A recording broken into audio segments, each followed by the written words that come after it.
Assalamualaikum warahmatullahi wabarakatuh. Perkenalkan, nama saya Raja Anggraini Azza Sazwita, NIM 1800008023.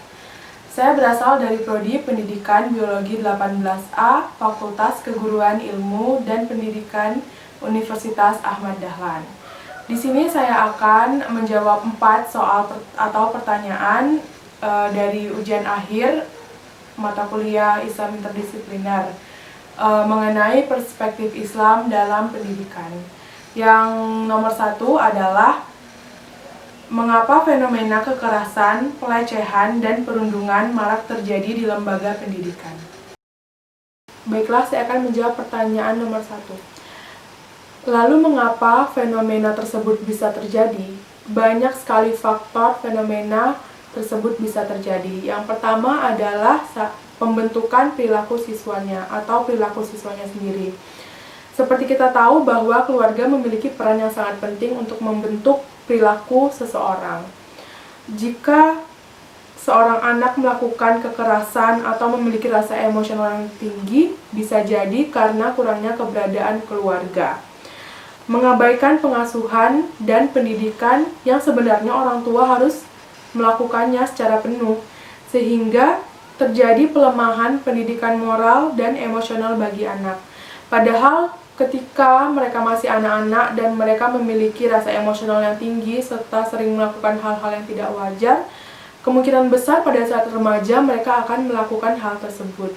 Jadi, untuk di sekolah sendiri akan sulit untuk mengatur mereka karena mereka sudah memiliki perilaku yang berada pada dirinya, sehingga di sekolah terjadi banyak sekali kita lihat terjadi kekerasan antara sesama siswa atau terkadang murid melawan guru. Mungkin salah satu faktornya adalah hal tersebut. Yang kedua adalah ketika mereka merasa pada masa transisi anak-anak menuju dewasa, biasanya mereka cenderung mencari jati diri mereka. Mereka sudah mengetahui bagaimana mereka harus berpakaian, berperilaku, juga menentukan kelompok-kelompok apa saja yang ingin mereka jadikan teman atau ingin bergabung menjadi teman. Jadi ketika mereka bertemu dengan lingkungan yang negatif, tentu saja perilaku mereka akan negatif. Lalu selanjutnya adalah sistem pendidikan guru yang masih otoriter, di mana guru merasa bahwa dirinya adalah pemeran utama dalam pembelajaran. Seperti yang kita tahu bahwa jika murid melakukan kesalahan atau melanggar perkataan guru, walaupun murid itu benar, tapi guru cenderung merasa bahwa perkataan mereka itu benar, sehingga biasanya murid akan dimarahi. Lalu kebanyakan guru juga tidak memahami peserta didik sehingga menimbulkan miskomunikasi. Pertanyaan nomor 2, apa sebenarnya makna pendidik dan peserta didik dalam Islam? Makna peserta didik sendiri sering digunakan untuk menunjukkan term students atau siswa, yaitu tilmid, jamaknya talamid, talamida yang berarti murid, dan talib atau seeker of knowledge, jamaknya talaba atau tulab yang berarti orang yang menuntut ilmu atau ilmu agama, pelajar atau mahasiswa. Lalu makna pendidik dalam Islam, pendidik ini lebih dikenal sebagai murabbi, berasal dari kata robba, yurabbi, tarbiyatan, memiliki makna khusus. Ada 3 makna yang bisa diambil dari istilah tersebut, yaitu menggali potensi peserta didik, merawat, dan melindunginya. Dalam Al-Quran sendiri terdapat 4 yang dapat diartikan menjadi pendidik. Pertama adalah Allah Subhanahu wa Ta'ala, kedua adalah Nabi Muhammad SAW, ketiga orang tua, dan yang terakhir adalah guru atau pendidik. Sedangkan makna pendidikan adalah upaya membimbing, mengarahkan, dan membina peserta didik yang dilakukan secara sadar dan terencana agar terbina suatu kepribadian yang utama sesuai dengan nilai-nilai ajaran Islam dalam Al-Quran. Pertanyaan nomor 3 adalah relasi dan interaksi seperti apa yang seharusnya terjadi antara pendidik dan peserta didik. Dalam dunia pendidikan, unsur yang paling penting adalah guru dan peserta didik.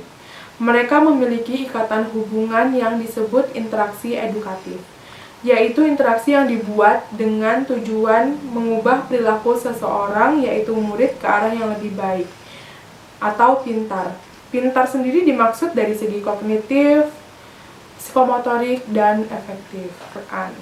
Pengertian pertama, pengertian interaksi edukatif adalah suatu gambaran hubungan aktif dua arah antara guru dan anak didik yang berlangsung dalam ikatan tujuan pendidikan. Jadi proses interaksi yang terjadi adalah proses yang disengaja maupun tidak disengaja. Dan pada saat proses tersebut sadar akan tujuan, yaitu untuk mengantarkan anak didik menuju kedewasaannya. Cara pengajaran yang baik adalah cara pengajaran yang mengandung unsur kebijakan. Allah telah memberi hikmah dalam mendidik, hendaknya menggunakan pendekatan yang bersifat penuh kasih sayang. Hal ini dapat kita cermati dari seruan, yaitu ya bunaya, wahai anak-anakku. Seruan tersebut menyiratkan sebuah ungkapan yang penuh muatan kasih sayang, sentuhan, kelembutan dalam mendidik anak-anak. Pertanyaan nomor 4. Jika Anda seorang pendidik di bidang Anda, apa yang akan Anda lakukan agar pembelajaran berjalan efektif dan tidak terlepas dari nilai-nilai Islam?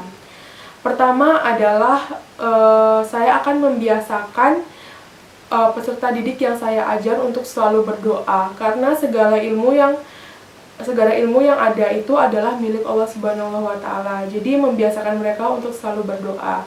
Yang kedua adalah mengaitkan pembelajaran yang dipelajari dengan kitab suci Al-Quran, terutama pembelajaran biologi yang banyak sekali terdapat dalam Al-Quran. Membiasakan siswa untuk mengingat pembelajaran tersebut dan dikaitkan dengan Al-Quran.